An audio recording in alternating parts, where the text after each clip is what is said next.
Bwahaha! It's time for you to meet your end, Breast Dragon Emperor. An enemy dressed like a typical mysterious villain from an adventure movie broke out into laughter. What? The Breast Dragon Emperor would never be defeated by the likes of your army of darkness. Let's go, Balance Breaker! With that, the superhero-like figure who looked just like me began a spectacular transformation sequence. The end result matched my Balance Breaker armor perfectly. We members of the Gremory Familia, along with Irina and Zazel, were having a TV night in the hall beneath the family room. The show on screen was a special effects spectacular titled The Breast Dragon Emperor. Supposedly, it was getting rave reviews in the underworld. As you may have guessed from the title, I was the main character. That said, I wasn't playing myself in the role.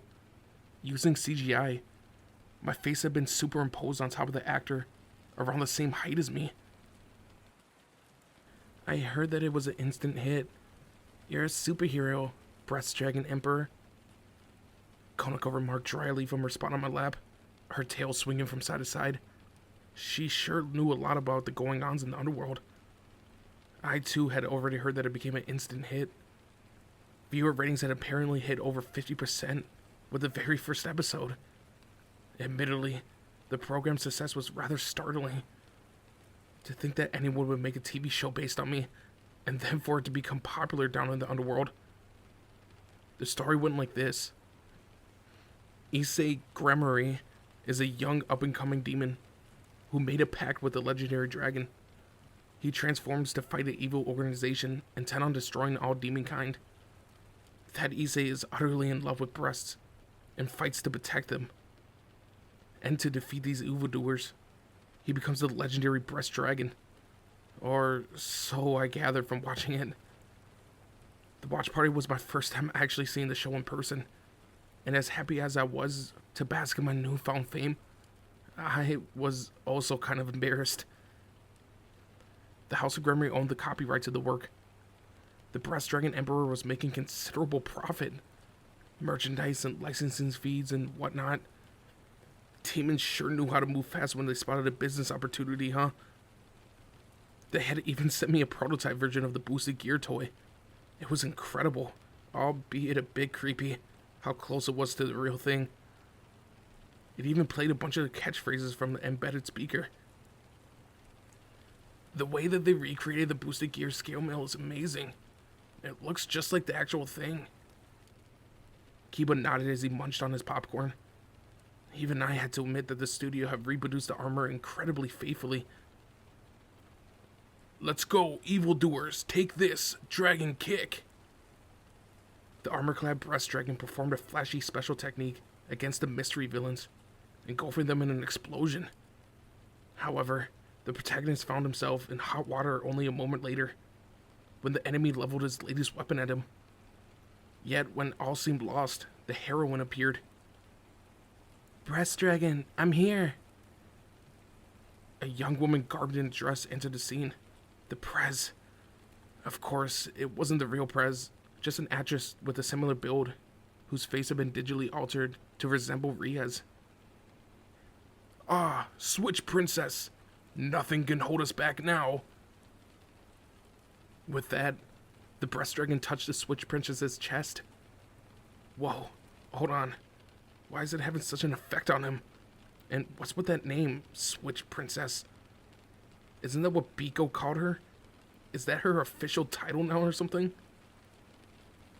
After touching those so-called switches, the Breast Dragon's body began to glow red as his power returned to him. The Breast Dragon Emperor and the Switch Princess are the good guys. Whenever they're in trouble, the Breast Dragon can touch the Switch Princess's knockers to turn invincible. Azazel explained in an amused tone. The Prez hit him over the head with a paper fan. Grafia told me everything, Azazel. This whole Switch Princess thing was your idea. You're the one who suggested it to the production team, weren't you? It's your fault that I've been put into this situation. The Prez's face turned bright red. She looked like she was biting back a fit of anger. What's the problem? From what I've heard, you got yourself a pretty big following among younger demographics. If anything, you're even more popular now than you were before. Azazel replied, rubbing the back of his head where Rias had struck him. I had caught wind that a magazine that originally was going to run a Rias Gremory special edition was now going with a Let's All Be Switch Princesses special. I'll never be able to show my face again, the press muttered. She had a point. I was skittish to walk the streets of the underworld now too. Kids will probably point at me and shout, "Hey, it's the breast dragon." What does it matter where we go? This broadcast ensures that you and I will forever be known as the Breast Dragon Emperor. Drake, the legendary dragon who dwelled within me, had been feeling particularly down lately. He let out a regretful sigh. Sorry, Drake. Still, it seems to me like you're enjoying this to some degree. Yeah, there's never a dull moment with you. I've got a lot to look forward to from here on out. And just like that, his enthusiasm was gone. And he looked depressed again. I'll have to do something to cheer him up. Oh, hold on. When did our position switch? He'd always been the one to encourage me. Get better soon, Red Dragon Emperor. It's so amazing to see my childhood friend become world famous, Irina exclaimed with her usual buoyant attitude. The young angel appeared to be really enjoying this whole breast dragon thing. Despite Irina now being a member of Heaven's Forces, she had no trouble getting along with everyone in the Occult Research Club. After all, she was technically a member, even if she didn't necessarily view it that way. You used to love superheroes a lot when you were a kid, right, Issei? We always played make-believe games like the show, remember? Irina asked, striking a dynamic pose. She's right. I used to do that all the time. We sure did. You were so boyish back then, and now look how beautiful you are. I suppose there's no predicting how people were going to end up. Irina's face instantly blushed at these words. Oh dear, Issei, don't try to seduce me like that. Is this how you charmed Rias and the others? How terrifying. You'll make me fall from heaven. I'll become a fallen angel. Whoa. Her wings were flashing between white and black. Is she about to fall now? Apparently, when an angel gave in to temptations or greed, or allowed a demon to seduce them, this is what happened. Watching from the sidelines, Azazel let out a hearty laugh. Don't worry. We'll welcome you into our ranks with open arms, servant of Michael. The fallen angels already have a VIP seat lined up for you. No! The boss of the fallen angels is trying to recruit me. Archangel Michael, save me! Irina put her hands together in prayer, tears welling up in the corners of her eyes. I'm so proud of you, Issei. You're famous now. Yeah, me too. This is good publicity for our familia, right?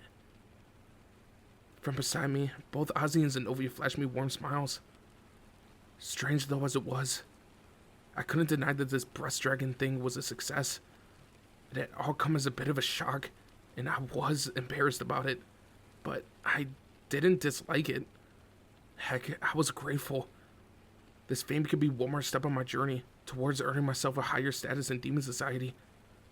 And it might even aid me to become popular with the ladies of the underworld. Next time I walk down the streets of the underworld, I may be accosted by a swarm of beautiful girls. Some of them might even come back to the hotel. That would be a dream come true. Something soft pressed against my back, pulling me back to reality. I knew this feeling. This wonderful sense of pliable elasticity. Looking back, I spied Akeno staring at me. She rested her head on my shoulder and whispered into my ear with her stimulating, sensual voice. I don't mind you seducing Irina, but isn't it about time you kept your promise with me? She pressed her cheek against mine. Electricity coursed through my skin. Her silky, smooth face. Was there anything better? Ozzy looked on with displeasure. From beside me, the Prez's eyes twitched. Koneko, still sitting on my lap, slightly pinched my thigh. Ow, that hurt, Koneko. Promise? I repeated back to Akeno, despite the disapproval of others. To go on a date with me. Akeno responded with a bright-eyed smile. That's what you said during that battle against Theodora Astaroth. I suppose I did. You remembered. I had offered something like that to Akeno, but only because Koneko had told me to. Did that mean I really had to go through with it? Why would I forget? Don't tell me you were lying, Issei. That's not fair, Akeno. Don't make such a dejected face. I'm helpless against those eyes. It wasn't a lie. Honestly, there was no reason to turn her down. Heck, a date with Akeno would be amazing. I had tried to answer casually, but the person in question caught me in a tight hug. Her voice truly ecstatic. I'm so happy. How about our next day off then, Issei? My first date with Issei. She all but sang. A date with Akeno, huh? That certainly sounded enjoyable, but the other girls were glaring at us.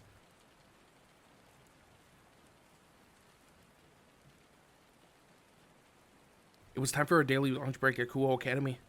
I was eating together with Matsudo, Morohama, and Azuya. The school trip is coming up quick. We need to better decide on our group, Morohama stated as he picked up his rolled omelet. We second-year students were supposed to be going to Kyoto in a few days.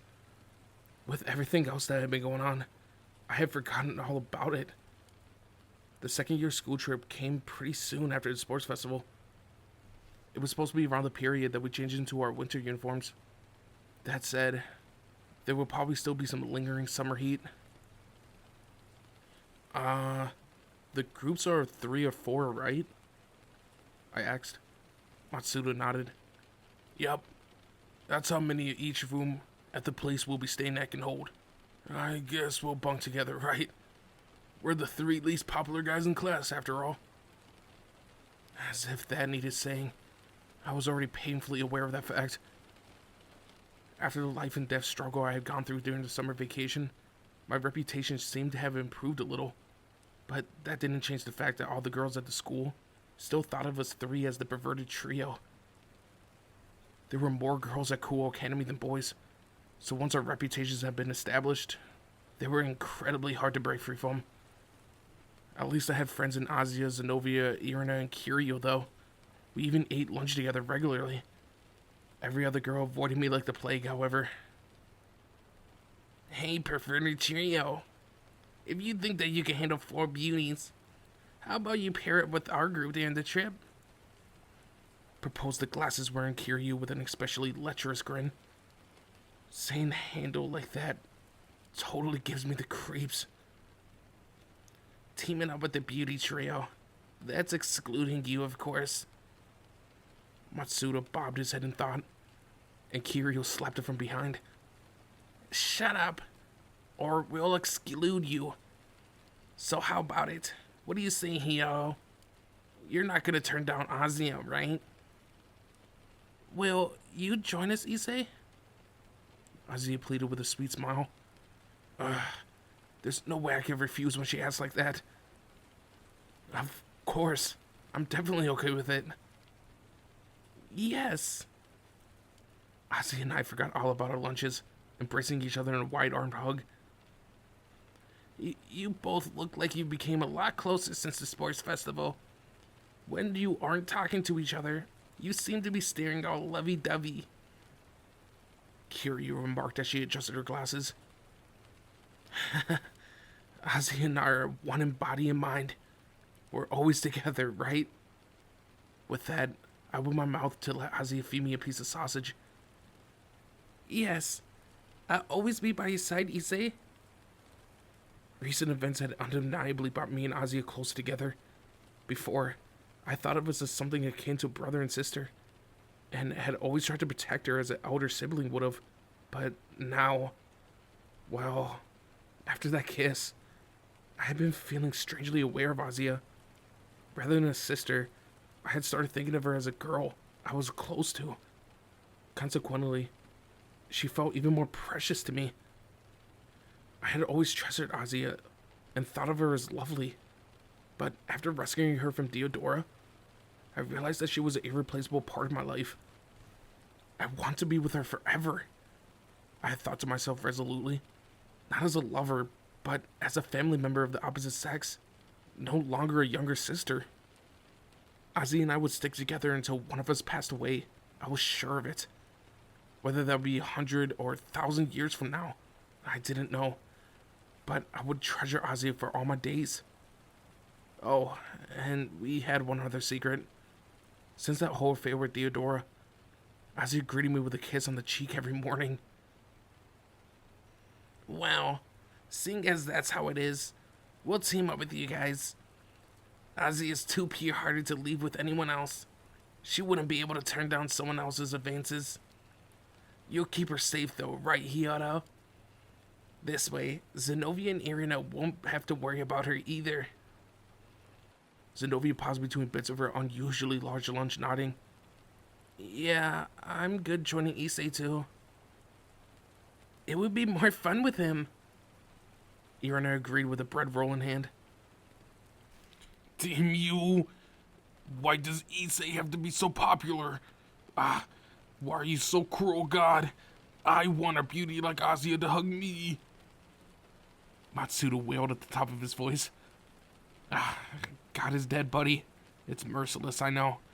And besides, I'm not popular per se. I've just been placed in an environment where it kind of looks that way from the outside. There was no telling my friends all that, unfortunately. From his perspective, I probably did seem especially blessed. Hold on. If we're just talking about Azia, then maybe I am? I mean, my love for her is kind of different from the kind of affection I picture in a harem. It's more complicated than that, maybe. It kind of looks like to me that only Issei has been tagged for success. If I could find those tags, I would smash every last one of them with a hammer. Morohama muttered under his breath as he straightened his glasses the same way Kiryu had. It very nearly sounded like he was trying to curse me. You're scaring me there, buddy. Alright, we'll form a group of 7. Kiyomizu Dera, here we come. And Ginkakuji too. Kiryu declared with a twinkle in her glasses. With that, our team assembled. 3 guys, me, Matsuda, Morohama, and 4 girls, Azia, Zenobia, Irina, and Kiryu. We would all be touring Kyoto together.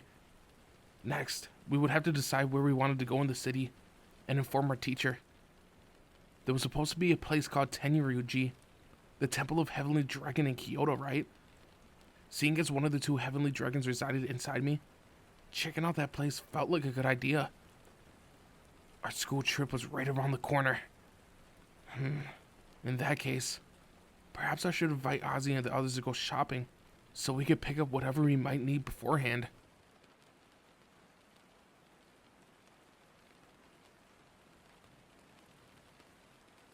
Classes had ended, and we were in the club room, talking about the upcoming trip over cups of tea. It was almost time to go home. Our official club advisor, Azazel, hadn't come to see us today. Lately, he'd been going back and forth to the underworld to discuss something. Bigwig sure had it rough. He still made an effort to show up to school when necessary, however, so he must be enjoying life here. Say, isn't the second year school trip coming up? The press asked as she took a sip from her cup. Where did you and Akeno go last year? I asked her. We went to Kyoto too, Akeno replied. We made round trips at Ginkakuji, and other famous sites. The press nodded. Yes, but there are only so many places that you could visit in 3 days and 4 nights. You should work out where you want to go ahead of time and plan everything out to the hour. Make sure you factor in time for meals too, or you'll regret it. You'll probably be taking the subway or a bus mainly, but you could still lose a lot of time moving from place to place. We made a big mistake by not properly understanding how long it took to move around the city. The president wanted to see everything, but in the end, we didn't have enough time to visit our last stop, Nijo Castle. The president was fuming all the way home. Akeno explained with a faint smile. The press blushed. I thought you said that you wouldn't tell anyone that. I was in such high spirits. I love Japan, so it was always my dream to visit Kyoto. Perhaps I obsessed over the streets and souvenirs a little more than I should have. Rias seemed wistful as she recounted the experience. She must have really enjoyed herself. Had you never been to Kyoto before? Couldn't you just use your magic circle to jump there whenever you want? I asked. The press wagged her finger. You don't understand, Issei. It's different going there for a first time on a school trip. Using a magic circle? I wouldn't do anything as vulgar as that. I've been dying to visit the ancient city for years. It wouldn't have been the same if I had not explored it with my own 2 feet. I needed to feel the atmosphere on my skin. The press's eyes were positively sparkling. She really did become all whimsical when she spoke about the Japan of her dreams. I recalled her saying once that, even after inheriting her position as the head of the House of Gremory, she still wanted to spend her days going back and forth between Japan and the underworld. Azazel had said something about joining us on this trip too. Apparently, he was also eagerly anticipating being in Kyoto. Having finished her tea, Rias changed the subject. Your trip is important, but we also need to think about what we're gonna do for the Academy Festival. Oh yeah, that's coming up soon, right? The sports festival, the school trip, and the Academy Festival all take place right after another. It's going to be hard for us second years. The calendar for the second semester was filled with special events. Akeno handed the press a sheet of paper. It looked like they were expected to write some proposal for the Occult Research Club's activity plan for the submission for the student council. We need to decide on something to start planning now. If we work on a plan before you all head to Kyoto, the rest of us could start preparing while you're away. It's a good thing that we have so many members this year. The press was right, of course. The school trip was important, but we couldn't afford to forget about the Academy Festival either. I'm looking forward to all the activities. Azia seemed to be overjoyed. She loved these kind of things. Although her expression remained calm, Zenovia's eyes shone as she added, Yeah, I'm a big fan of these high school functions too. The sports festival was fantastic. She had gone on a bit of a rampage during the sports festival, dominating one event after another. By the time she was finished, every girl's sports club at school was trying to poach her from the Occult Research Club. I've never done anything like this before, but I'm excited. I transferred here at the perfect time.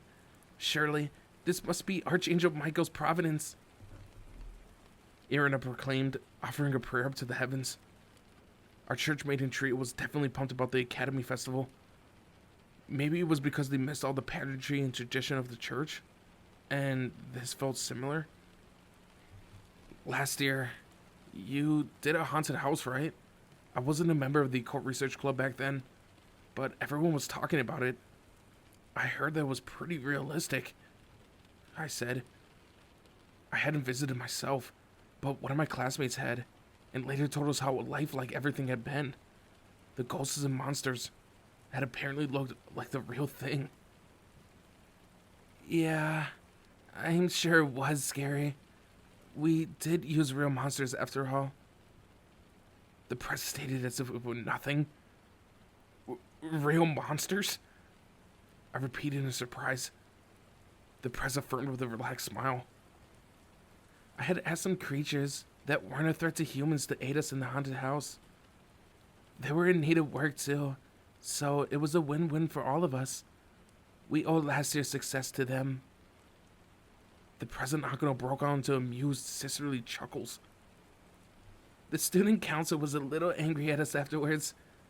Sona was still vice president back then, but that didn't stop her from chewing us out. She claimed that using real creatures was unforgivable. Akeno recalled. I had to agree with the chairwoman. It sounded like way more than just a simple violation. So, are we doing a haunted house again this year? Or maybe we could hold a circus show. How about a vampire in a cardboard box? Gasper, his cheeks puffed up, began to hit me over the head on the last suggestion. You're so mean, Issei. I'm always the butt of the jokes.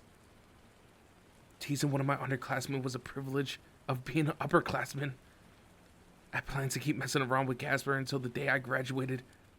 He was my precious underclassman, so I would take good care of him. Despite my less than serious proposals, the president made a pensive face. Maybe we should try something new this time. Yet, before she could finish speaking, our phones all began to ring at once. We glanced at one another. Everyone knew what this meant. Immediately, the press reaction shifted to one that was far sterner. Let's go.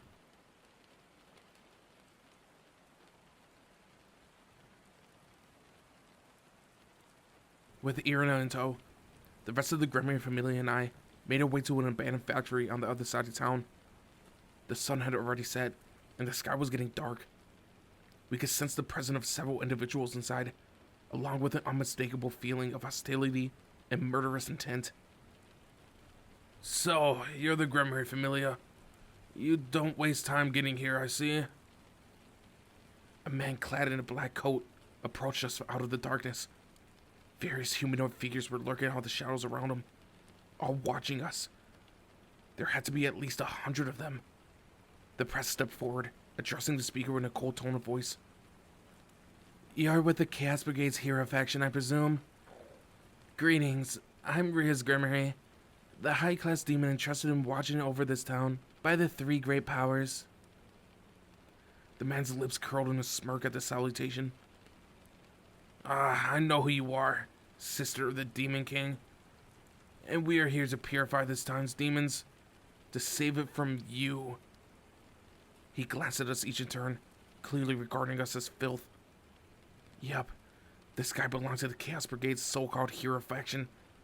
Lately, these guys had caused several incidents throughout the town, attacking important locations associated with the three great powers. It was our job to take care of them. Most of the time, the perpetrators were human, but every now and then, two figures appeared on the other side of the black coat man, who was their apparent leader. These two, at least, were also human. One was concealing his eyes behind a pair of sunglasses, while the other was wearing a traditional Chinese clothing. Like their boss, they were both males. Judging by their appearances, all three of them were foreigners too. None of the many other hostile beings in this factory were human. To put it simply, these strange bipedal figures were low-level creatures that served the hero faction, which used them for attacks like this. Nonetheless, they rivaled mid-class demons in strength at the bare minimum. We couldn't match them in a direct fight. My gauntlet let out a brilliant red flash. The countdown for my balance breaker's activation was complete. I summoned my armor and stepped forward to the front of our group. As I did so, I removed my Ascalon Holy Sword and threw it to Zenobia, who caught it in one hand. Kiba and I formed the vanguard of our group, while Zenobia was only a few paces behind us. Her role was to fight the front lines, while also providing support as needed.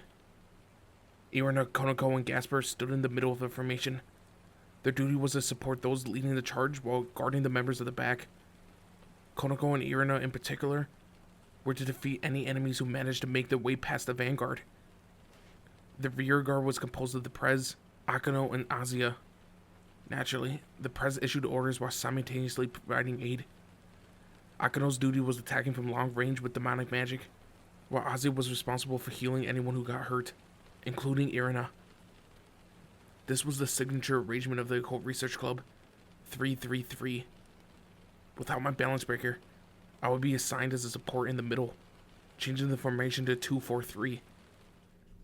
This was altogether a different arrangement from what we use in our raiding games. At such times, we had to decide how to move across the battlefield in smaller groups. As our opponents washed us into place, the man in the black coat summoned what looked like a ball of white flames in the palm of his hand. I saw Kiba's eyes narrow. So, he's a sacred gear user too. Another one. The people whom the hero faction has sent after us almost all had sacred gears of their own. In other words, they were using the powers bestowed on them by God's still active sacred gear program to come after us. What a bother. We've been fighting sacred gear users one after another lately. The press let out a resigned sigh, yet her eyes glowed with determination. The man with his white ball of flame drew close to us, yet before he could do anything, I activated the propulsion engine on my back, shooting straight for him and blowing away his attack. Our opponents dodged and deflected massive energy, but I had succeeded in eliminating at least 10 of the subordinate combatants. Once defeated, those creatures simply evaporated into thin air. Damn it, I thought. The building was cramped, limiting my movements. With the intensity of my power output, I could end up destroying a lot more than just this old factory. What's more, the fact that this black coat man had been able to dodge my charge meant that he was a well-trained fighter himself. Even so, it was clear our side possessed the upper hand. At the moment, one of the creatures fighting for the hero faction exclaimed, "Watch out for the Red Dragon Emperor! A single attack from him could kill any one of us, but his movements will be limited inside the factory." They caught on. I assembled some demonic energy into my hand, holding back as best I could, and hurled it towards the front of the building. A miniaturized dragon shot. Against any human opponent, it would have been enough to settle the fight. After my battle against Saji, I had spent a good deal of effort training for small-scale combat. It had turned out to be surprisingly useful for encounters around town. I had already eliminated several members of the hero faction this way during previous attacks on their territory. Typically, blasts like this one were enough to eliminate a target in one blow. This time, however, my dragon shot disappeared, just as it had been about to connect with its target. The shadows surrounding us seemed to extend and swallow the attack. Hold on. Is that what actually happened? Does one of these people have an ability to control darkness?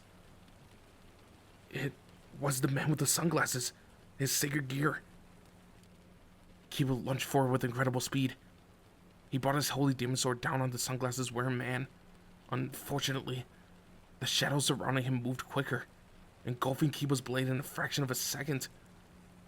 The holy demon sword emerged from the massive darkness, plunging it back towards its owner. Kiba swung around to dodge it, then stepped backwards. So, you can transfer what enters one shadow into another. An indirect attacking style that parries oncoming attacks. What a pain, Kiba remarked with a scowl. Now I understood what was happening. One shadow swallowed an attack, and then the other released it in a different direction. Wait. What about the miniaturized dragon shot? I could feel the air vibrating as my energy emerged from the darkness in one corner of the building.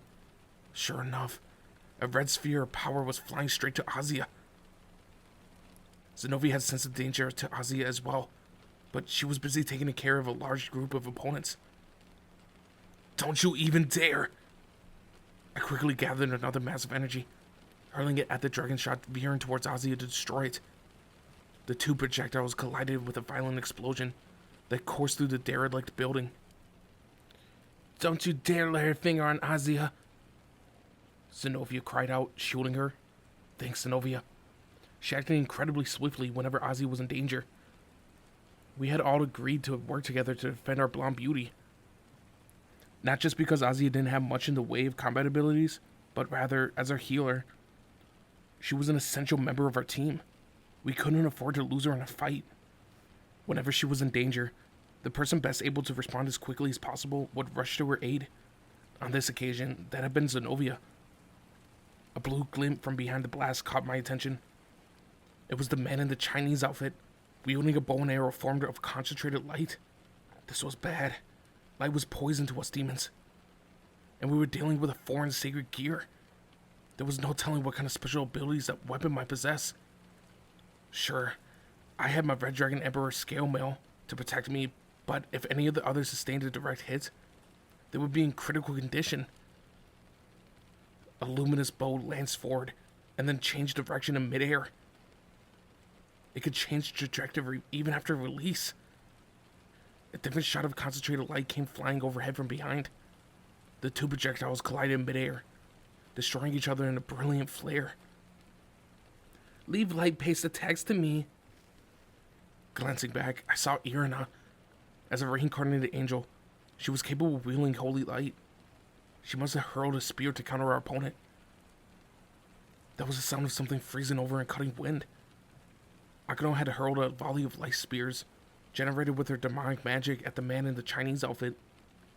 Again, the shadows ballooned and consumed them before they could reach their target, casting them towards the Prez. Rias dodged them as if they were nothing, however. She sure was amazing. Suddenly, the shadows gathered around the bowman in Chinese attire, forming a wall of pitch darkness. A moment later, arrows began to shower from all over. Balls of fire, too. I scrambled to brush away the attacks. Could our enemies still take aim even in the dark? As best as I could tell, they had vanished entirely. Gasper, do you have the data? Kiba asked, turning his head in the direction of our resident vampire. Gasper, who had been using a special device since the beginning of the fight, squealed back. Yes, here. That fire-type sacred gear is called the Flame Shake, and the shadow counter is called Night Reflection. The light-based offensive one is Sterling Blue. Gasper had been busy using a device Azazel had given him to analyze our opponent's sacred gears. The scanning machine had proven exceptionally useful lately. It was super effective in fights against other sacred gear users. So far, there hadn't been a single one that it had been unable to scan. Gasper, once you finish, drink my blood, I called. Okay. I had instructed him to carry a small vial filled with my blood on him at all times, so that he could activate his own sacred gear and freeze his targets whenever necessary. When Gasper fought in urban settings, he usually turned into a swarm of bats to survey the battlefield and locate where opponents were hiding. Koneko could use her sage magic to search for the key energy of enemies and similarly determine their whereabouts. As such, our two first years were scouts. Gasper's eyes were indeed powerful, but countless things could keep him from using it effectively in a battle between sacred gear users. It looked like our present adversaries knew about his abilities, as whenever he tried to catch one of the three in his sights, they would shield themselves with one of their many disposable fighters to stop them from freezing them. On top of that, they were clearly aware of our powers and had targeted our healer Azia. Even the use of light-based weapons suggested these hero faction guys had expected demons. I guess the stronger you are, the more people will want to capture you for study, Kiba stated with a cynical grin. Capture? Study? At that moment, I remembered something Cyror had said to us. No matter how powerful you may be, if you keep repeating the same old tricks, you're bound to lose. Your opponents would take full advantage of any openings. Openings, huh? We might have had an overwhelming advantage over our opponents in terms of raw ability, but they knew our techniques, our weaknesses. First and foremost, those light-based attacks were the problem. We were demons after all. If any of the others were to take a hit, they would be in trouble. Kiba must have thought the same, as he turned his gaze to the enemy bowman, who was still concealed behind that defensive shadow barrier. Fighters poured out in front of the sacred gear users. From the looks of it, they still had a considerable number of grunts left. How are we going to get rid of that massive shadow? The best option was undoubtedly taking down the one controlling it, but he was obviously going to use the darkness to protect himself. Given the situation, transferring my power to any of the others would also require careful consideration. Every single member of this familia was particularly strong, so lending them my boosted strength could wreak havoc. It was too great of a risk while we were still in town. If we would go all out, there would be no stopping us. I'm not really suited in this tactical crap. I was a pawn, and my job was to hold the front line. I would just have to follow the Prez's orders. Sure enough, the command came less than a moment later. Issei, your target is the flame user. Yuto, the shadow user. Zenobia, your task is to take care of the grunts that open up paths for the other two. The center of the rear will support the vanguard with everything they have. We'll annihilate every last one of those fighters. Got it, we responded in unison, setting to action. Zenobia dashed ahead, dispersing the grunts with a single swing of the Ascalon. That was a power-type fighter for you. Her destructive potential was on a whole nother level compared to regular combatants. With the cannon fodder out of the way, Kiba and I set sights on our targets. Kiba closed in an incredible speed, carving through the wall of shadow enveloping the bowman. That was the sound of Kiba's holy demon sword being sucked into the dark. No sooner had they vanished than they came flying out from elsewhere. One of them shot out from the shadow close to my target, their flame wielder. Issei, dodge that thing and hit that shadow thing with your dragon shot, the Prez abruptly ordered. I didn't really follow the reasoning behind it, but I would do as instructed. I moved out of the path of the oncoming holy demon sword. Thanks to all my sparring with Kiba, I knew how to handle this. At the same moment, I unleashed a mass of red demon energy into the shadow. Whoa, my dragon shot got sucked right in again. Now I understood. The passage hadn't closed yet. Yuto, your positions are connected through the shadow. Cut Issei's dragon shot in half before it exits. Detonate it. Understood. Kiba did exactly as the Prez commanded, plunging his holy demon sword into the dark mass. There was a powerful explosion, followed by a scream. The shadow user looked like he had been caught in the blast, his outfit in tatters as he was thrown backwards. I wanted to see what would happen if an attack burst inside the shadow. It seems like our opponent couldn't redirect at all, and ended up taking the brunt of the damage himself. Even if he can alter the trajectory of an attack, I'm guessing he can't change its full force. The Prez declared with an indomitable grin. How forward-thinking of her. That much was to be expected of our king. As I looked at her in admiration, a glowing arrow came my way. This one was green instead of blue. I was caught off guard by the sudden attack. Fortunately, I managed to dodge it, but no sooner had I done so than another came flying from a direction that seemed empty. The others were equally shocked by the new development. The Prez turned her gaze towards the factory. It looks like there's another one to deal with. They must be attacking from a position of safety, using the darkness to redirect their shots. Perhaps that shadow power outlasts its user. What? So there were others waiting to ambush us? Did they seriously have two light users? To think that they were trying to snipe us from a distance, using that shadow ability, that thing sure was useful. Wait. It looked like it soon wore off after its wielder was defeated.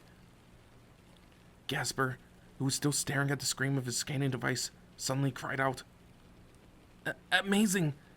The data just came in. That last attack came from the Sterling Green. I'll take care of that then. Koneko, you're with me. You can find the user via your key, right? Yes, Zenobia. Zenobia and Koneko, the latter with her ears standing up in full Nekomato mode, made to leave the factory. Oh, right. I still have my own job to finish. Activating my propulsion unit, I shot forward. Damn you, Red Dragon Emperor! Burn in hell! The enemy flame user gathered a tremendous mass of fire in his cupped hands, aiming it straight for me. It came racing my way, but proved rather weak, Slightly warm at best, maybe a little cool. Riser Phoenix's flames had felt scorching, even through my armor. And compared to Tanin's fire breath, this was a matchstick. If you want to burn me, bring a phoenix or a dragon next time. My fist pushed straight through the flames, slamming deep into the man's gut, a direct hit. And just as I brought the flame user down, Kiba finished taking care of the light user. All the enemy sacred gears were defeated, or so I thought.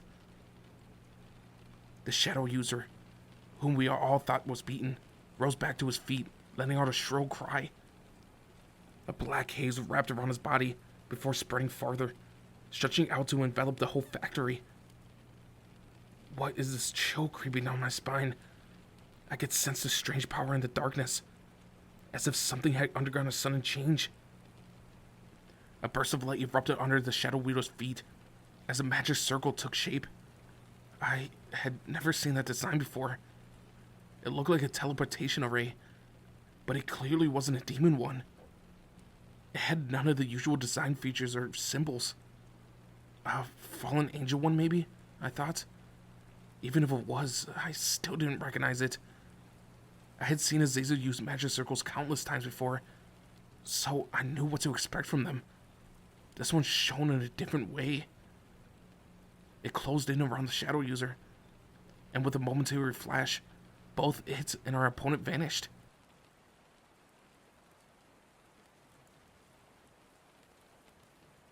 Phew, it's over. With the battle finished, I released my armor and stopped to catch my breath. Good work, Issei. I wasn't injured, but Ozzy wrapped me in her healing aura regardless. It was wonderfully warm. The kindness alone was enough to leave me feeling refreshed. The hero faction's many minions were scattered to the wind. Those still standing had fled the moment they saw the shadow wielder had disappeared. Go to sleep now. Go to sleep now. Gasper was moving his fingers in a circular gesture, lulling the captured sacred gear users into unconsciousness. That was one of his vampire powers. You look adorable doing that, Gaspy. The President Akeno had opened up a magic circle to send the captured pair off to the underworld. All that was left was for Zenobia and Koneko to... It's done.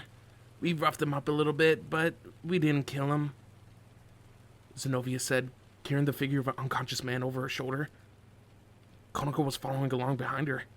Whoa, they beat him already? Way to go, you two. Gasper worked his hypnotism on the final captive before the others threw him into the magic circle with his allies. It was a shame that the conspirator had managed to get away.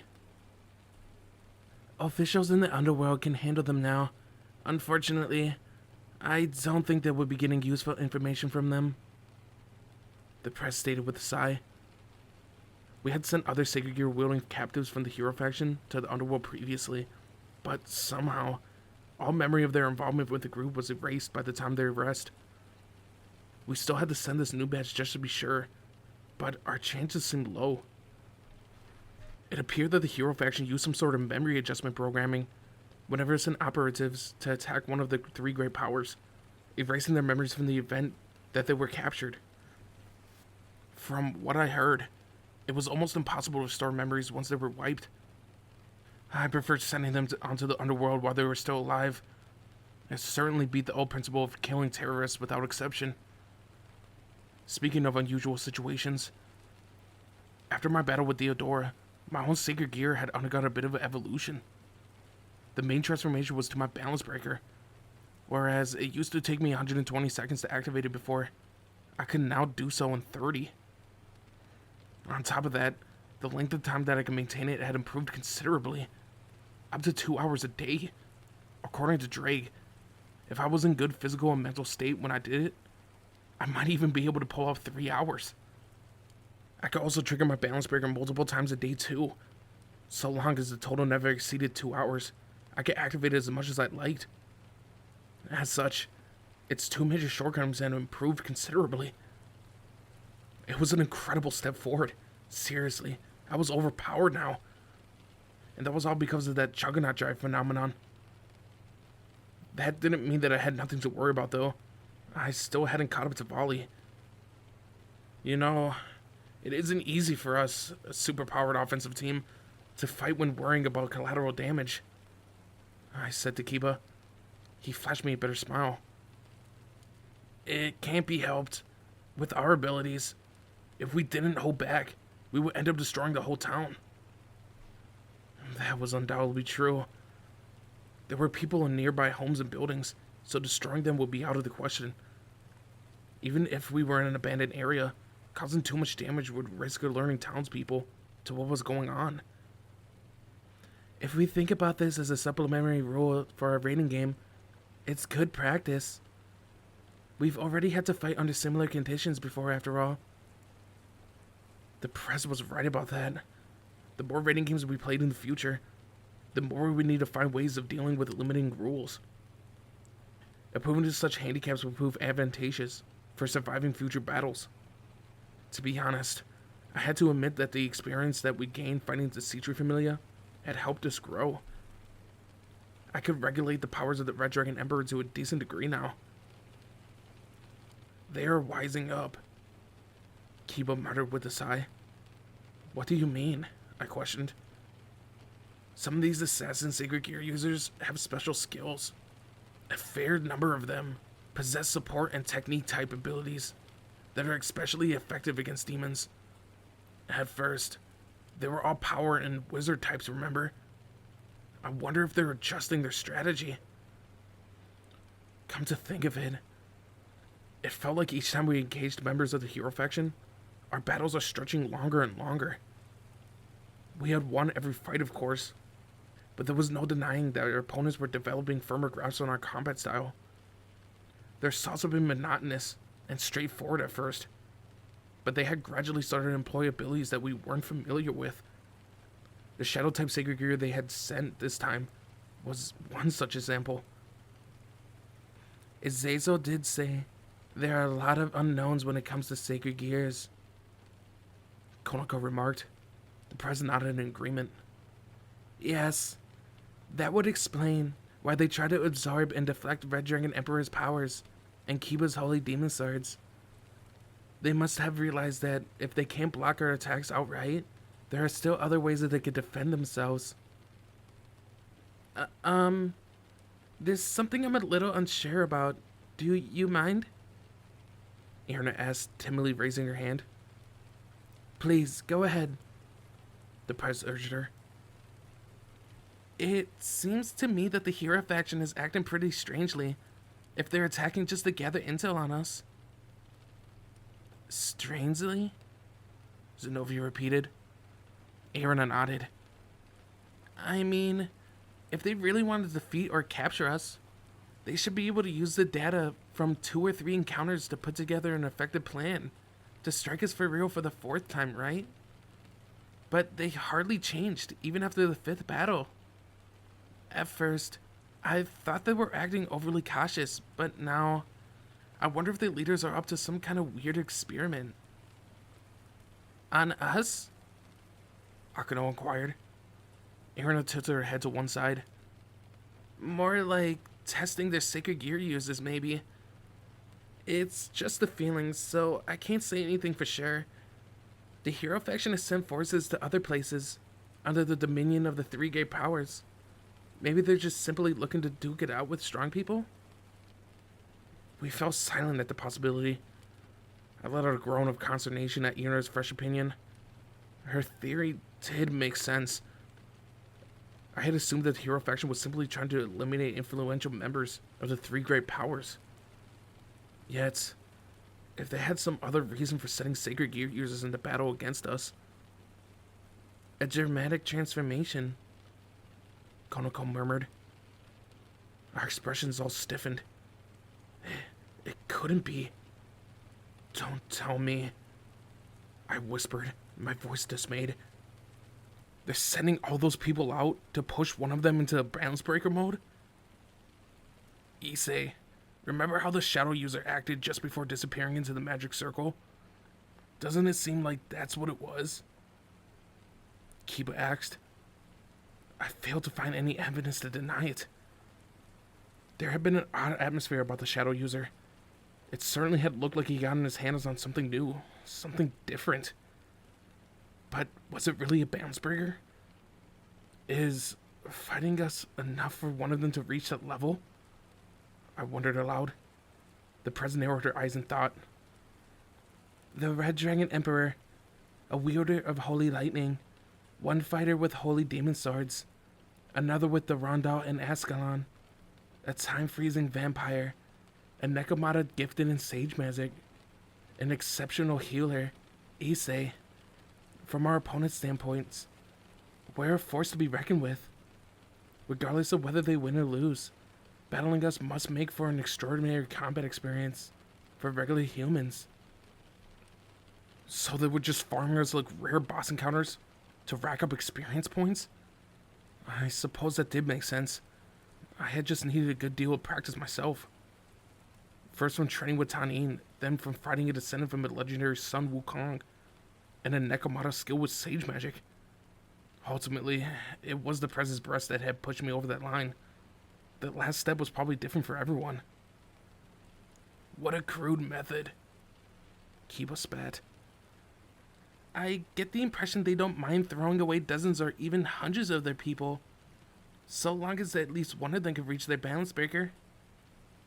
Then again, watching their comrades fall in battle one by one might also help them push towards a dramatic change.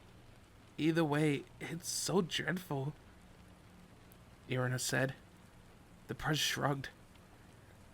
There are a lot of things that we don't understand about the situation. I'll ask Zazel when I see him next. He might be able to offer a different perspective on all this. We wouldn't be able to solve any mystery now, so we decided it best to return to base. We activated our own magic circles and made our way back to our club room. There, we took a bit of a break to catch our breath. Akeno began to hum a happy tune as we prepared to go home.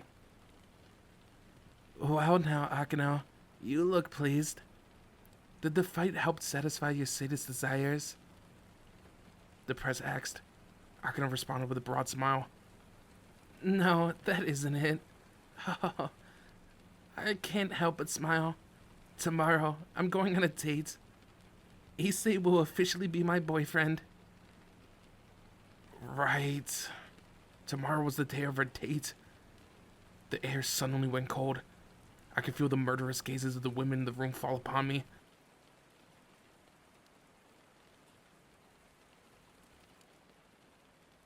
How is it? Koneko asked. Once we were home, she had come to my room in full Nakamoto mode, ears and all. Yeah, it feels good. She was putting everything into using her sage magic on me. Lately, Koneko had taken to using her sage magic to wash away the fatigue I accumulated on rough days. While Ozzy could heal my physical trauma, she couldn't restore my depleted energy. Koneko, however, could massage my ki so that my stamina was replenished by the following day. Apparently, proper manipulation of one's internal energy was a way to improve the body's natural healing processes, the circulation of one's blood, and so forth. That was what she was pouring her efforts into doing for me. It felt really warm and good having her focus her ki on me like this. Koneko was wearing nothing more than a thin white piece of clothing. Apparently, Akeno had given Koneko the garment on the assumption that pure and clean appearances would make it easier for her to manipulate ki. However, it was so thin that I had no trouble feeling her feminine flesh. Petite though Koneko's frame was, her body was so soft that I couldn't help considering her as a true woman. No, I knew I shouldn't. I couldn't think that way about my underclassmen. That soft touch kept sending waves of heated feelings through my own flesh. It was an incredibly relaxing sensation, as if I was taking a bath just at the right temperature. At the same time, I could feel the inside of my body getting hot. Just as they alleviate your exhaustion, these sage magic healing techniques will be able to gradually restore your huge amount of energy that you burned up in your juggernaut drive state. Koneko said to me with a soft smile. She looked a little flushed, probably embarrassed because I, a man, was embracing her Just as she explained to me, this pleasantness coursing through my body was the life force I burned through, being restored bit by bit. Yeah, I heard that I shortened my life while I used my juggernaut drive. At this rate, you won't even live another 100 years. That was what Azazel told me after the sports festival. He had spoken to Drake about the state of my body while I was unconscious. Even if it wasn't my full juggernaut drive, being in that state has drastically shortened my life expectancy to the point where I was unlikely to last another century. That one battle had eaten away most of my time on this world. 100 years might sound like a plenty of time for a human, but it was incredibly short for a demon. When the press found out, she wept. I couldn't stand to let Azia know about it. We had promised to stay by each other's sides. I'm sure she would have been distraught if she'd known. The next time I entered that form, whether complete or not, I would die. After realizing that much, I could literally feel my face blanch in fear. It had come as a shock. Worst of all was that I would have to part ways with my friends, with the Prez, with Azia, after no more than 100 years. It was unbearably disheartening. I guess it sounded weird for a teenager to worry about dying in a century's time. But if someone told you that you wouldn't live another 100 years, when you were expecting to live 10,000, you would be shocked too. I had only been a demon for around 6 months, and in that time, I used up 99% of my days. Shocked didn't even begin to describe it. I had whittled away my life force bit by bit. I might have been able to stand it, but at this time, I had expended the vast majority in one go. There was no telling if a measly century was enough to get promoted to become a harem king. The dividing gear was now off limits. From the sound of it, I would die if I tried to use it in my present state. Absorbing any other abilities that conflicted with my own could prove fatal. There was no problem using my regular Red Dragon Emperor powers, but pushing beyond my limits would risk eating away at my lifespan. Vali seemed to be capable of drawing on his vast store of demonic power instead of trading away his life force. I, however, never had that much demonic power to begin with. The more I drew on the power of the heavenly dragon within me that exceeded what I could handle, the closer I would move to death. Letting anger carry me past those limits would spell the end. However, Azazel had mentioned that there was a way to restore lost energy, although only a fraction at a time. The treatment used sage magic. My juggernaut drive had eaten away at my existence, but so long as my life core energy wasn't destroyed or dried out, it could gradually be restored to its original state with sage magic. A lot of people would be sad if you died. I would hate it too. That's why I want to take this time to replenish what's lost, even if it takes me my whole life. So, don't transform like that again. Koneko entreated me with those teary eyes. My heart skipped a beat. When you asked me like that, Koneko, I couldn't possibly say no. Yeah, I understand. I won't worry you all like that again. I mean, I'm not exactly confident about that, seeing as I can't remember how it even happened. But still, I'll do everything possible not to use that juggernaut drive again. Thank you, Koneko whispered, hugging me tightly. She was all but begging me never to do something that foolish again. When I first met Koneko, I would have never expected that poison-tongued, overpowered petite girl to hold me in her arms like this. I was so happy. Skinship with Koneko was awesome. Besides, I didn't want to kick the bucket before becoming the harem king. Or rather, I didn't want to die before having sex with the Prez. Akeno too. And I still needed to make a baby with Zenobia. Lately, I even found myself wondering what it would be like to have that sort of relationship with Azia too. I didn't want to pass away before fulfilling those dreams. As I thought on the renewed meaning of my desires, Koneko's face flushed. Issei, there's a faster way. Huh? What do you mean? Fangjianshu. What was that? I never heard of that word before. Fangjianshu? What's that? It's a technique that women skilled in manipulating ki can use to join their energy with a man and encourage his vitality. I had no idea there was a technique that convenient. Maybe we should try that next time? At my proposal, Konoko's face reddened even further. She looked a little flustered, but she nodded, as if affirming with her determination. I understand. It would be my first time too. Huh? What's with that strange reaction? I wonder if I should try to get some details from Koneko. The last thing I needed right now was some kind of wacky misunderstanding. Hey, by the way, how exactly do you do Fang Shu? Konoko's voice trembled in embarrassment as she answered my question. The man and the woman have to become one. That way, a woman sage magic user can send her energy directly into the man. Hey. That's sex. Koneko rushed to cover my mouth with both hands. Too loud, Issei. Only after I nodded did she pull her palms away. I paused for a moment to take a deep breath before responding in a low voice. But that would mean you and me, we can't. That wasn't insane.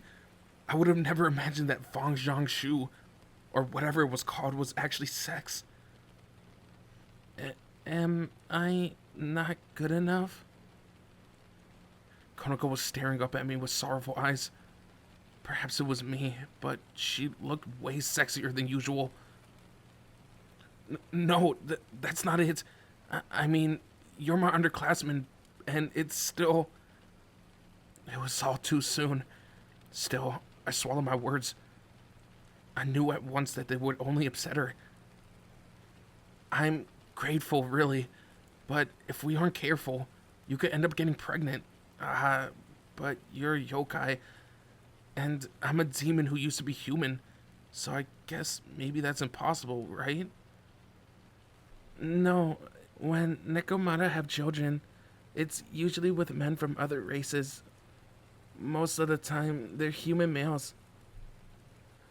Our conversation had suddenly shifted to how Nekomata lived their lives, but that was fine. It was best that we changed this topic. It kind of scared me that Koneko cared so deeply about her friends, that she was willing to give up her virginity to help treat me. That was something that she could only consider when she was in love. Aren't there any male Nekomata? A safe question. Good work, me. Let's keep away from the issue with sex and keep talking about Nekomata. There aren't many, but they do exist. However, female Nekomata prefer to follow the old traditions and take mates from other races. So, it was tradition, was it? I could believe that. Even for yokai, there must have been different customs among the varying species. Nekomata are so few in numbers that I'll have to bear children of my own. I've been reborn as a demon, but I still want children. Koneko wanted kids in the future, just like Zenobia. When that time came, I would feel better if she did it with someone that she genuinely loved. I nodded as she explained her thoughts on the matter to me. Then, somewhat hesitantly, Koneko glanced up at me, her eyes radiating both embarrassment and determination, and murmured softly, My body and breasts are still small, but I can still have sex. I can bear children, and if you're really in danger, Issei, I won't have any choice but to do Fang Shu. I'm ready. Blood spurted from my nose with a considerable force. That erotic tone of voice sent my imagination whirling. No, we can't, Koneko. Koneko, that's... You can't let yourself become sex obsessed. But if I going to live with you all, I feel like I have to know about these kinds of things. Recently, I've even started to think that maybe... What on earth? The present Akeno must have poisoned her mind. I placed my hands on Koneko's shoulders. This issue needed to be addressed seriously. Please forgive my excessive nosebleeds. I can't help them. Not when I hear such an enthralling words coming from the lips of a girl, even Koneko. Listen to me, Koneko. I've said this to Ozzy as well. You shouldn't try to compete with the present Akeno. You can't let yourself start picking up overly sexual traits from our two great ladies or me. You need to stay as Koneko forever. I'm very strict on these kinds of things. It turns out that the presence of Akeno's erotic attacks influenced more than just me. They were influencing the other members of the clubs too. They were influencing the other club members too. That wouldn't do. My two great ladies, with their erotic bodies, were capable of terrifying erotic assaults. If our purer members like Ozzy or Koneko were to end up that way, I would be at risk at losing all sense of reason. But Azia is trying her hardest too. Koneko's tone of voice seemed a little disappointed. Did I need to make another push? What was I doing? I was supposed to be going on a date with Akeno tomorrow. Koneko, you shouldn't imitate the Prez or Akeno, alright? They're bad role models. Shouldn't imitate us? Tell me, what are you talking about in here? That voice. I glanced over my shoulder, only to find my beloved Rias glaring at Koneko and me, with a forced smile and dangerous aura. Prez? Fang Jiangshu, mating with other races, negative influences? She heard everything. She's going to murder me. As if that wasn't bad enough, Azu was right behind the Prez. When had they shown up? The two of them had been discussing things with the others in another part of the house until Koneko finished her treatment. Making a baby with Koneko now? I'm always getting left out. Ozzy was clearly holding back tears. No, she's misunderstood completely. Did they only catch bits and pieces of our conversation and get the wrong idea? Koneko, are you finished treating him? The Prez's forced smile clearly terrified Koneko, who nodded silently. After managing a quick goodnight, she fled the scene. No, don't leave me here like this, Koneko. Good. Now then, Issei. It's late. So, how about we all go to bed? However, I'm afraid I can't let you sleep until you were telling us what you were discussing with Koneko. Right, Azia? Yes, Rias. You mustn't fall asleep until you told us everything, Issei. There was a strange weight behind their words as they dragged me into bed. My interrogation continued until late into the night. Still, thanks to Koneko, my fatigue was completely washed away by sunrise.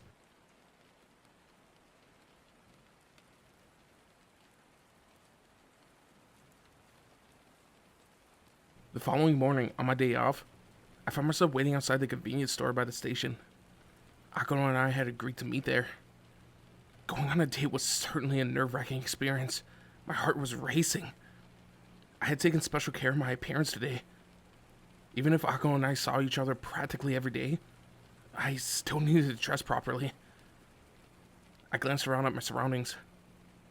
The color of the cyro trees are starting to turn with the coming fall, but there were still lingering traces of summer weather.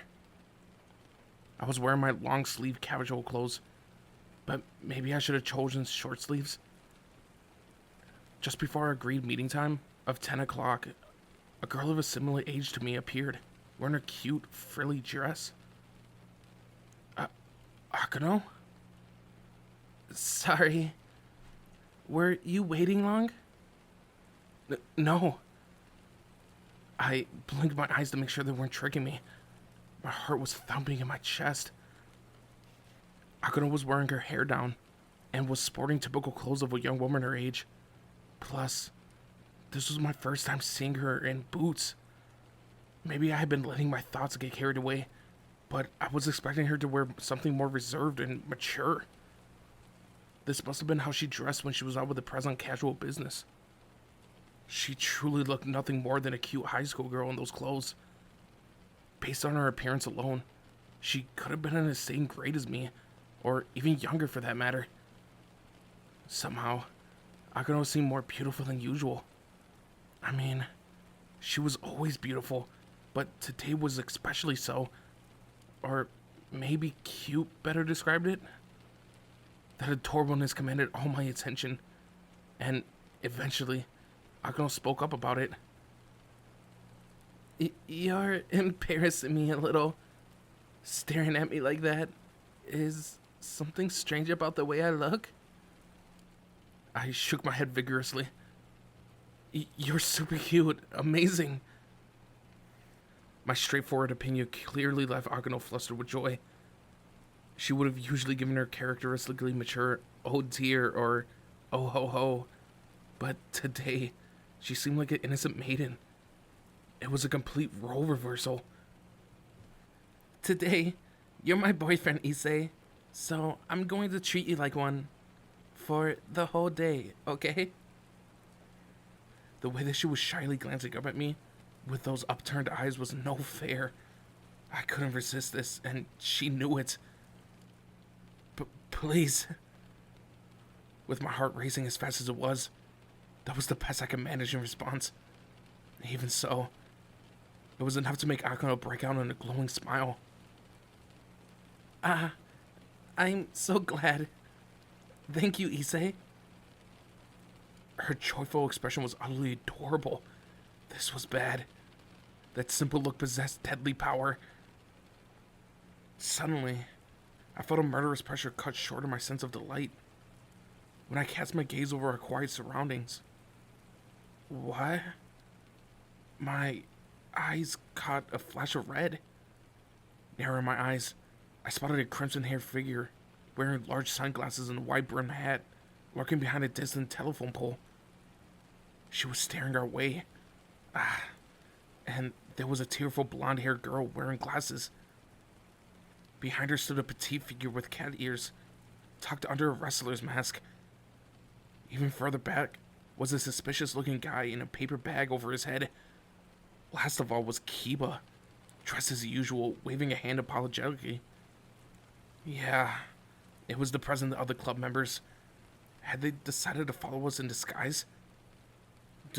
Don't tell me they're trying to spy on our date. Oh dear, that's a bit of a crowd for an infidelity investigation, wouldn't you say? Akeno, having noticed them too, let out a soft chuckle. As if to show off to the others, she drew me closer. Her hair smelled so wonderful, I couldn't resist it. A dull sound echoed from behind me. Glancing over my shoulder, I realized that the prez, trembling with anger, had broken the telephone pole clean in half.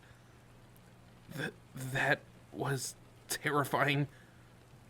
It's probably best I pretend I didn't see that.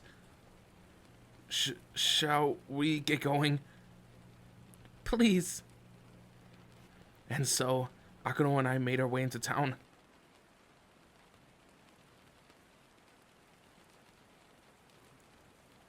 We were now around 3 hours into our date. All throughout, Akeno acted like the typical girl her age. We went to clothes shops where she would ask, "Hey Issei, does this look good on me?" Or, "How about this one?" Even her usual catchphrases, "oh dear" and "oh ho ho," were nowhere to be seen.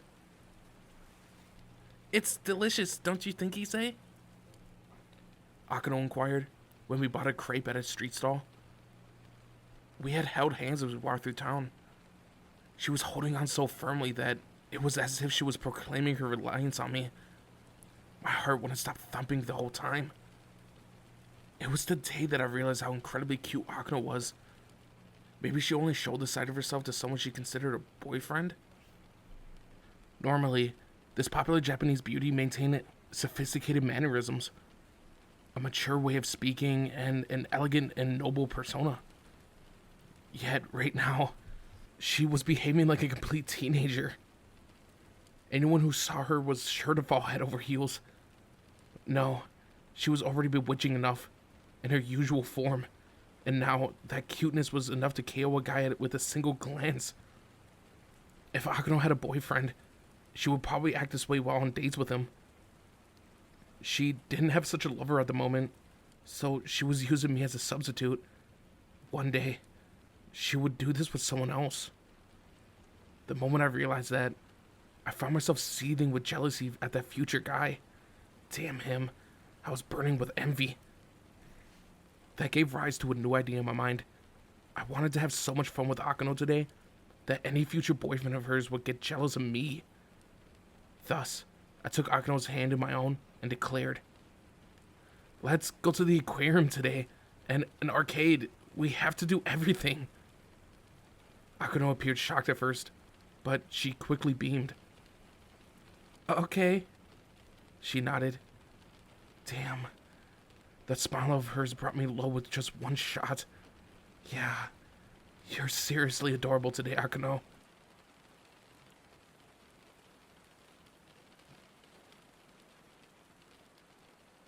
There's so many strange fish at the bottom of the sea, Akeno remarked happily as we left the aquarium.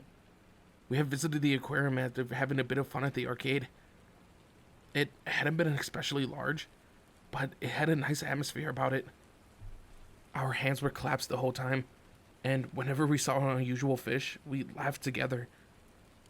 To anyone watching us from afar, we must look like a pair of lovebirds, so lovey-dovey and absolutely smitten with each other. But it was so much fun. This day sure had to go down as one of the best of my life. Regrettably, a group of stalkers led by a certain crimson-haired figure had followed us around the whole time. I could feel the animosity radiating from them. I feared I wouldn't live much longer after this. Akeno confirmed that they were still tailing us when we departed from the aquarium. Then she flashed me a mysterious smile, pulled my hand, and took off with a dash. What's happening? She glanced over her shoulder and joyfully declared, "Let's ditch Rias and the others." Although surprised, there was no way I could resist. So I started running too. The Prez must have known that we would try to make a break for it, as she hurried out from the building behind us. Akeno pulled me right and left through the streets, hoping to shake off our pursuers. After a few minutes, we turned onto an alleyway. We emerged only after watching the Prez and the others pass us by. "Oh, I think we lost her." Akeno stuck her tongue out after the fellow club members. She looked as if she was truly enjoying herself. I'm done for when this is all over. By the time the others were finished with me, I would probably wish I was dead. Well, there was no helping that, so as long as Akeno was having a good time, I was okay with whatever happened. It was then that I realized Akeno and I had arrived at an unfamiliar part of the town. Likely because we hadn't really been thinking about where we were going. Just how far did we run? I glanced around, only to find signs advertising some rooms for rent by the hour for short rests. We're surrounded by love hotels. How had we ended up here of all places? Did the Prez know that we would come to this part of town? Uh-oh, I was in serious trouble now. If I didn't get out of here quickly, I was doomed. Akeno, we must have taken a wrong turn somewhere. We should get going before... I tried to leave, only for Akeno to grab me tightly on my sleeve. Akeno? Glancing over my shoulder, I saw that her face had turned bright red. She was fidgeting nervously before murmuring, "I'm okay with it." Okay? What exactly does that mean? I didn't know how to respond to that, but Akeno looked determined and continued. If you want to go inside, I'm okay with it. My nose. Blood was streaming nonstop. Seriously? Akeno? Really? She was okay with that? No fooling? She was alright with going into a love hotel with me? It would be to do no more than just a rest, right? She meant doing that, yeah? Akeno's usual erotic mannerisms were nowhere to be seen, completely replaced by the innocent fidgeting of a young maiden. Whoa, Akeno, this new side of yours is so pure, so invigorating that can you do this, Issei Hyoto? This is Akeno we're talking about here. This might be your best chance. A short rest with Akeno before the press finds us. My first time? Whoa. I had always thought that my first time would be with the press. Yet, it was destined to be with Akeno instead. She had just issued me with the most seductive of invitations. I felt as if my masculinity was on the line here. Akeno looked to have made up her mind. Turning her down now would make me a failure as a man. Could there be any greater happiness than spending my first time with Akeno? Was I up to it? I need to calm down. I would have to thank the Demon King for this incredible stroke of good fortune. Just as I was about to make the most important decision of my life, a voice sounded from my side. Jeez, Red Dragon kiddos. Trying to make love to a woman in broad daylight, are we? Uh-huh. Who was that? A casually dressed old man with a large hat had appeared out of nowhere, and behind it was a serious-looking woman wearing a pantsuit. The woman was an incredible beauty. Her silvery hair was long and straight. You could tell how silky it was just by looking at it. Leave me alone, old man. I had to decide whether or not to do it. Uh-huh. Something about this old geezer struck a chord in my memory. Long time no see. It's me. I'm visiting from the north. The eye patch wearing geezer laughed with a lecherous grin. I remember that expression. Odin? Yeah. He was the chief god of the Norse pantheon. I hadn't seen him since that incident with Theodora. What are you doing here? Seriously, why was he in this Japanese town? Sightseeing? Wasn't that a little reckless? What about all the recent terrorism? Just as I was thinking as much, the lady with Odin cut in. Lord Odin, we can't be seen we can't be seen walking around a place like this. You're a god. You need to act like it. She looked so severe when she yelled at him. Was this that armor girl whom I had seen accompanying him last time? Give me a break, Rosweiss. Part of your job is to entertain valiant heroes, no? So, you had better learn the ins and outs of these kinds of places. You know that I'm just an unattractive Valkyrie. And you two, what are you doing out here? In the middle of the day, no less. Aren't you still in high school? Go home and study. For some reason, the Valkyrie, Rosweiss, redirected her frustration at Akeno and me. Damn, if that didn't ruin the good mood. So much for deciding whether to go into the love hotel. Fate sure could be cruel. I was crying on the inside. At that moment, another man, who looked to be guiding Odin around, approached Akeno. You... Akeno's eyes shot open with evident astonishment. Did she recognize this guy? Akeno, what are you doing here? The man sounded furious, so much so that it bled into his voice. It doesn't concern you. Anyway, what are you doing here? Akeno countered, glaring back at the man. Her innocent maiden persona from a moment ago had vanished in an instant. Just who was this guy that Akeno appeared to despise so thoroughly? What does that matter? Get out of here. You aren't old enough for this kind of thing. The man grabbed Akeno by the arm and tried to drag her away by force. No, let go of me, she cried out, fighting against him. Hey, what the heck does this guy think he's doing? I quickly caught a hold of the man, forcing him to release her. I don't know what's going on here, but you can't touch Akeno. Can't you see that she doesn't like it? Besides, who are you to touch her? I demanded, ready for a confrontation. The answer, however, was something beyond expectation. I'm escorting Odin around town today. My name's Barkyul. I'm one of the leaders of the Gregory, and Akeno Himajima's father.